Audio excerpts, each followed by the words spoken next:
Morning, मेरा नाम है विशाल। आज मैं आपको क्वांटाइजेशन ऑफ चार्ज पढ़ाने वाला हूँ। बेसिकली इसमें हम ये पढ़ने वाले हैं कि किस तरीक़ा से किसी बॉडी को चार्ज दिया जाता है। फॉर एग्जांपल कोई एक बॉडी है, ये चार्ज मांगता है 100 कूलम।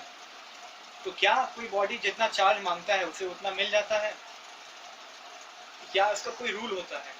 चार्ज उसके मुताबिक मिलता है, बॉडी के मुताबिक, क्या उसका रूल होता है? तो ये बताता है हमें क्वांटाइजेशन ऑफ चार्ज। इससे पहले हम सीख चुके थे कि चार्ज क्या होता है, किसी बॉडी में चार्ज देने का मतलब क्या होता है, कैसे हम चार्ज दे, किसी बॉडी में चार्ज निकालने का मतलब क्या होता है।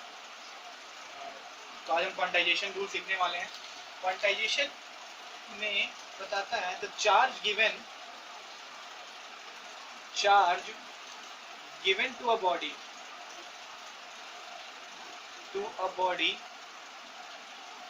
is integral multiple of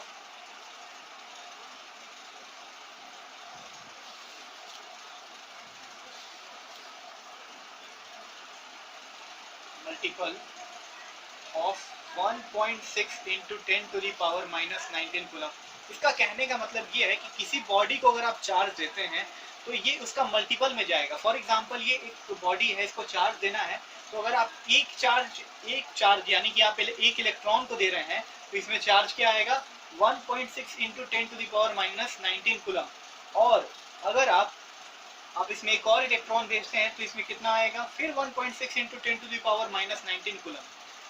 इसका मतलब क्या है कि आप जितना भी चार्ज दीजिए, फिर एक बार दीजिएगा चार्ज इसमें तो 1.6 into 10 to power minus 19 coulomb.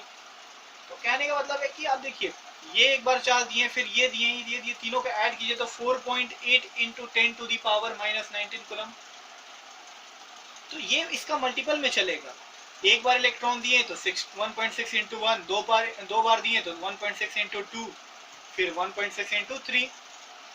ऐसा क्यों होता है? क्योंकि हमारे नोन में हम जितना चीज जानते हैं उसमें क्या होता है कि इलेक्ट्रॉन सबसे छोटा पार्टिकल है और इसको हम लोग फर्दर डिवाइड नहीं कर सकते हैं। इसीलिए हम लोग इसको अगर हम तोड़ सकते हैं, जैसे कि इलेक्ट्रॉन को अगर हम तोड़ सकते हैं, डिवाइड कर सकते हैं, तो क्या होता कि हम 1.6 को भी डिवाइड करते हैं। इसको डिवाइड करके बना सकते थे हम आपको 0.7, 0.2, इस तरह का डिवाइड करते इलेक्ट्रॉन को, तो हम चार्ज को भी डिवाइड कर पाते। लेकिन इलेक्ट्रॉन तो डिविजिबल है नहीं, इसीलिए जो चार्ज जाता है ये सबसे छोटा चार्ज है। इससे छोटा चार्ज आप किसी को दे नहीं पाइएगा, और आप ज्यादा देने चाहते हैं तो इसका मल्टीपल में आप चार्ज दे पाएंगे।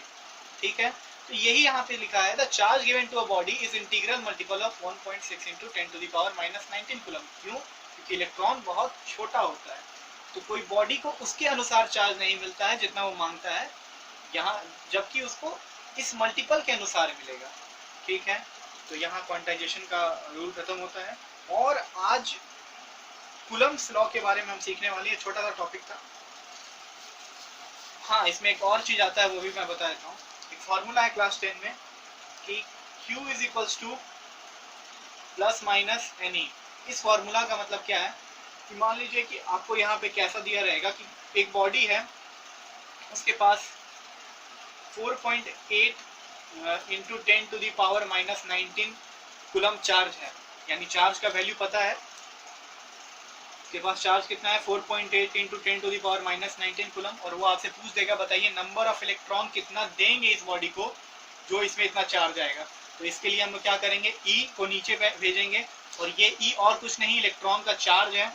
तो 4.8 into 10 to the power minus 19 upon 1.6 into 10 to the power minus 19 coulomb, जो कि हम लोग को डिवाइड करने पे 3 मिलता है। यानी 3 इलेक्ट्रॉन देने पे इसको इतना चार्ज मिलेगा। और ये न्यूमेरिकल और कुछ नहीं, इसी क्वांटाइजेशन का रूल को समझाने के लिए छोटा सा फॉर्मूला बनाया गया है, Q is equals two plus minus NE। ठीक है, आगे बढ़ते हैं। आगे हम सीखने वाले हैं कूलम्स लॉ। कूलम्स लॉ आपका फॉलो करेगा ग्रेविटेशनल लॉ को, जो कि हम लोग पढ़े थे क्लास 9 में। क्लास 9 में हमने पढ़ा था ग्रेविटेशन लॉ। किसी भी दो बॉडी, यूनिवर्स में दो बॉडी है, उसमें फोर्स लगता है, इन दोनों के बीच में फोर्स लगता है, और सेंटर से दोनों के सेंटर का बीच का डिस्टेंस को ले लेते थे और दोनों के मास को ले लेते थे, तो यहाँ पे ग्रेविटेशनल लॉ लगता था। लेकिन इस केस में क्या होगा, अब दो चार्ज बॉडी रहेगा। एक मान लेते हैं यहाँ पे Q1 है और एक Q2 है। मान लेते हैं दोनों में क्या है, प्लस चार्ज है। क्या है, प्लस चार्ज है। तो कूलम्ब्स लॉ यहाँ बताता क्या है आपको, सी स्पेलिंग गलत हो सकता है, चेक कर लीजिएगा। कूलम्ब्स लॉ बताता है कि the force between two charge particle is directly proportional to product of their charges. मतलब किसी भी दो चार्ज पार्टिकल के बीच का फोर्स वो डायरेक्टली प्रोपोर्शनल रहेगा उनके चार्जेस का प्रोडक्ट से, और इनवर्सली प्रोपोर्शनल टू, इनवर्सली बोले हैं, इनडायरेक्टली नहीं, इनवर्सली का मतलब यहाँ नीचे स्क्वायर भी होगा, inversely proportional to square of distance between them. और जब इन दोनों को एड अप करेंगे तो यहाँ पे ये हो जाएगा Q1 upon Q2, Q1 into Q2 upon R square. और जब हम डायरेक्टली को हटाते हैं तो एक कांस्टेंट आता है, और उस कांस्टेंट का यहाँ नाम है कूलम्ब्स कांस्टेंट। इस कांस्टेंट का नाम क्या है, कूलम्ब्स कांस्टेंट।